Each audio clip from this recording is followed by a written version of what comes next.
and welcome to this solar eclipse edition of the Vedic Lunar Scope for the partial solar eclipse in Punarvasu Nakshatra, which is going to take place on the 12th to the 13th of July 2018. Now, why do I say the 12th to the 13th? That's because if you're in the Americas, the solar eclipse for you will be on the 12th of July. If you're in Europe and further eastward than that, then the solar eclipse is going to be on the 13th.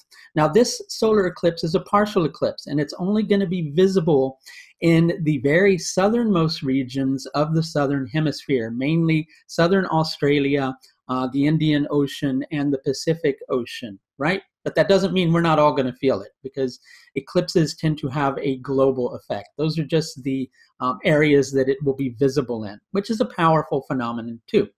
So after this particular solar eclipse, there will be a total lunar eclipse a couple of weeks later on the 27th to the 28th of July. And something that happens every once in a while, a couple of weeks after that, on the 11th of August, we'll be having another partial solar eclipse. So eclipse season is going to be a little bit longer this time around, almost an entire month, whereas usually it's around 2 weeks. And that's good on one level because it gives you a whole month to do some very focused self-work on the particular areas of your life that are being impacted by this eclipse. And if you'd like to get a jump on that particular situation, a head start, if you will, you can schedule an astrological service with me ahead of the eclipse, or, even if it's already eclipse season by the time you're watching this, you can still schedule in with me and do some more intensive work on the next several months ahead. And you can do that through scheduling one of the astrological services that are available through the astrological services page of my website. Okay, now let's get down to business and talk about this eclipse and what it really means. So the path is becoming clearer for you, the path that you need to take ahead. And on a certain level, all the resources that you need in order to create that change are beginning to come together. But notice that last statement. They're beginning to come together. They're not all quite gathered as of yet. You're not really ready to make that shift yet, but the path is becoming clearer. Now, one of the downsides of not being ready to make this change is as you do that, you find yourself in a situation where you begin to scrutinize things, where you begin to analyze the situation on a very intensive level. As you do that, there's a downside and a positive side, as there always is to everything. So let's talk about the downside first. As you begin to analyze things and you begin to scrutinize things, then you pick your ideas apart and you criticize something which actually might be a good idea and throw away something which actually might be a good idea, and instead try to adopt something which comes from the past, which is not really such a good idea. And then you find yourself in a position where you're kind of stuck in a holding mode, filled with a lot of self-doubt about what you should actually do or whether or not the situation is ever going to change at all. Now let's talk about the positive side of that. With all that scrutiny, there's a potential for innovation, okay? A new idea can come forward, but you have to be willing to discard the old idea, right? The old idea didn't work, okay? Also, as I said earlier, you're not quite ready to move forward on this path. That's because what's going on is at the same time that we have this eclipse, we've got an intensifying conjunction between Ketu and retrograde Mars. Mars being the planet of action. When it's retrograde, it sends us on this journey of internal exploration. Mars is kind of like the cosmic surgeon. And when he's retrograde, he takes us deep within and causes us to explore all those deep, dark recesses of how we might have, pardon the language, screwed up, right? How our actions have kind of betrayed us in the past. And it makes us take a look at how we've been kind of erratic in our behavior and perhaps haven't made the best decisions in regards to the actions that we need to take. Now, Ketu and Mars are in Shravana Nakshatra. And so it begins to make us scrutinize what we've done in the past, what we're thinking of doing now. But the positive side of that is you're going to find yourself around the time of this solar eclipse fine-tuning a process, and that's good. Now, directly opposite of this intensifying K2 Mars connection is a separating conjunction between Rahu and Mercury. Now, Rahu and Mercury can bring a lot of doubt into the situation, especially because they're in Ashadha Nakshatra. And Ashadha Nakshatra, it doesn't like to kind of just look at things on the surface. It wants to look at things deeply.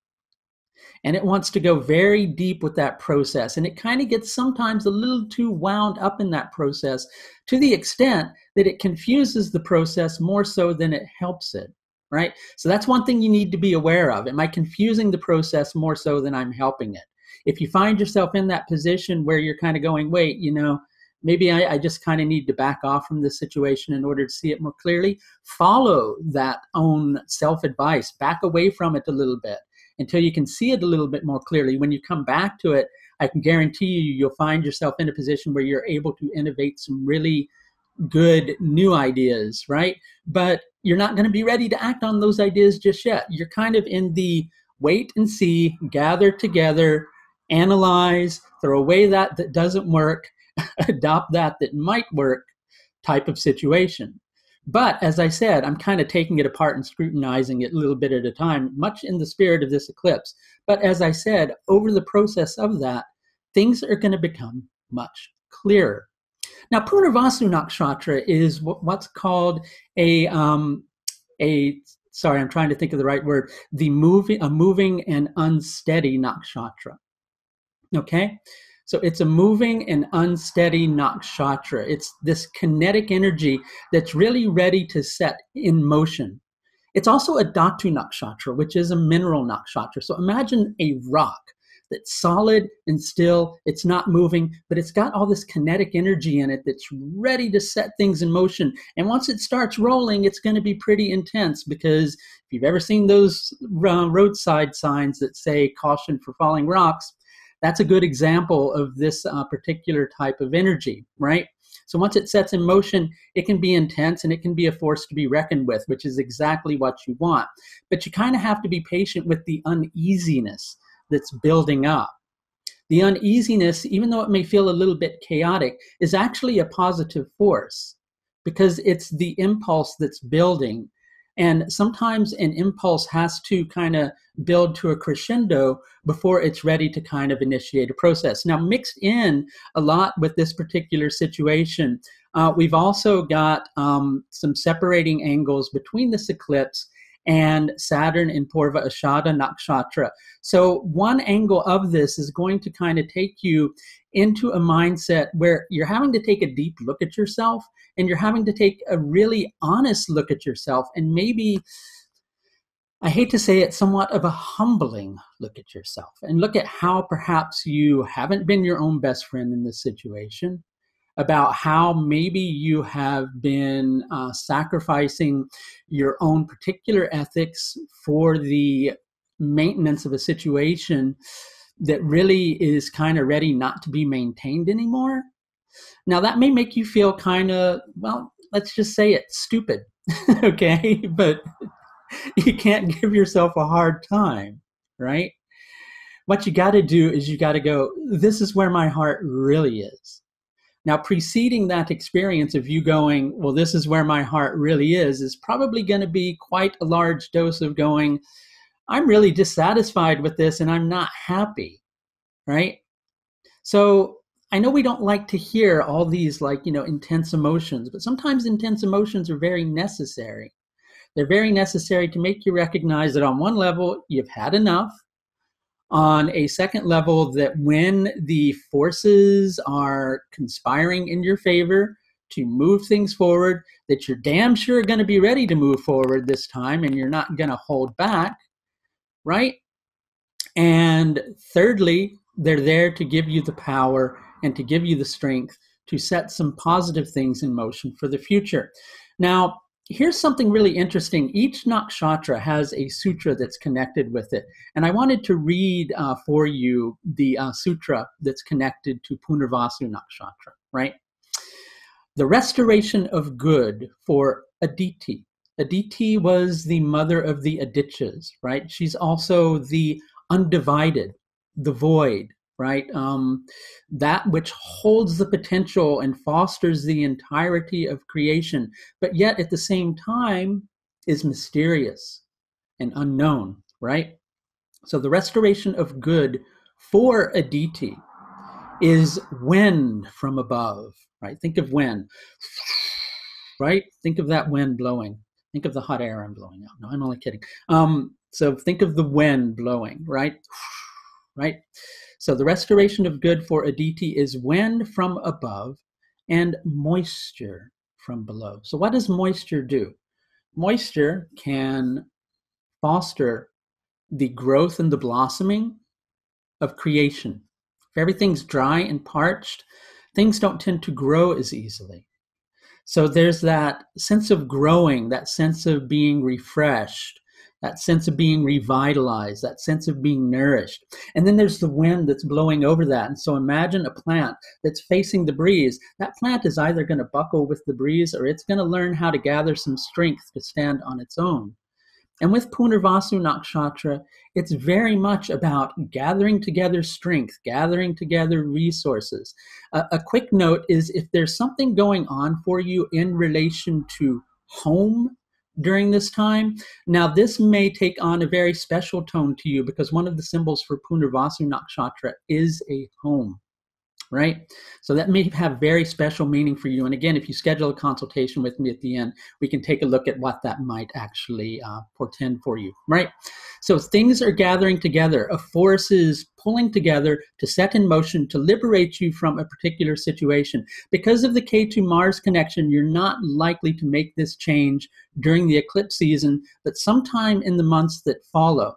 But it's a good period of time for going inside of yourself, looking at how you, as I said before, haven't been your own best friend, how your actions have kind of betrayed you in the past, how you might have behaved a little bit erratically, what you can do to rectify that, what you can do to pull together a new way forward for the future, and to kind of fine-tune that process, come to an idea, be firm with that idea, and be ready to set it in motion a couple of months down the line. The power of the period of time between eclipses, right? This eclipses generally happen every 6 months.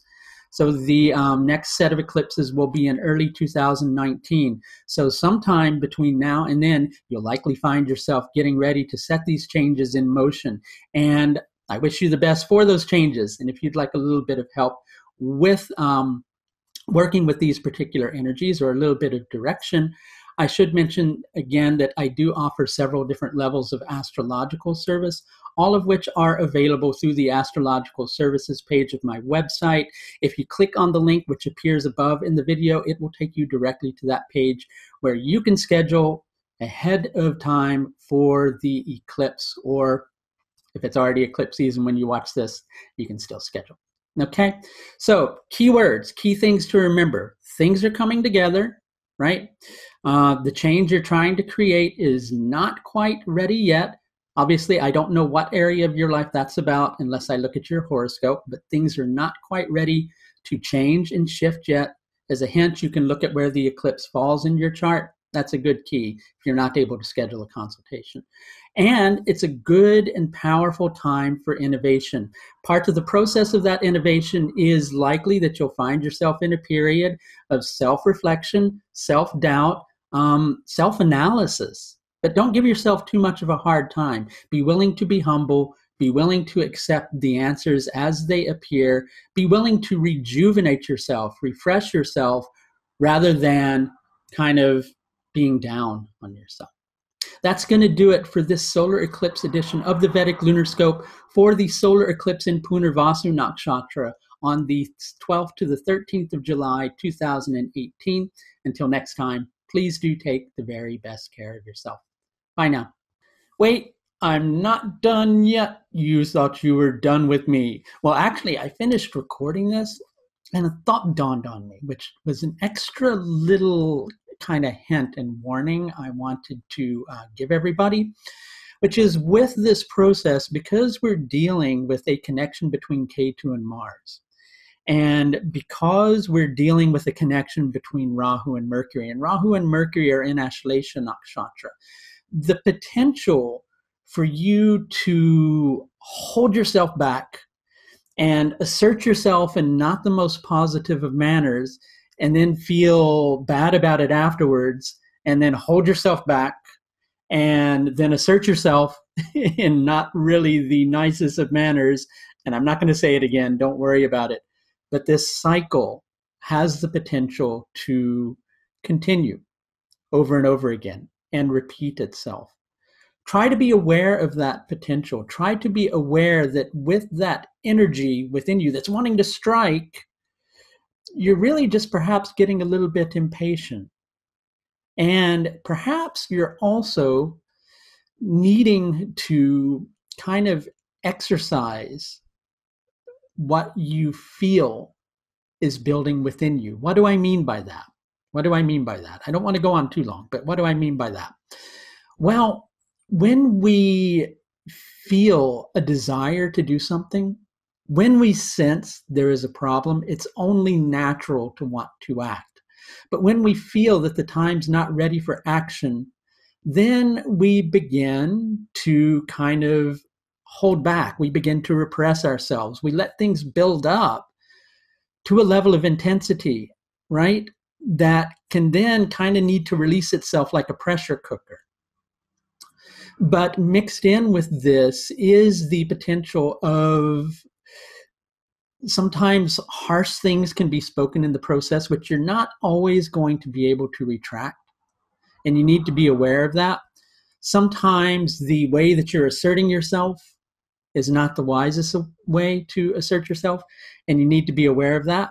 So what to do? What to do? Well, make a little bit of progress, a little bit at a time, right? Be patient with yourself.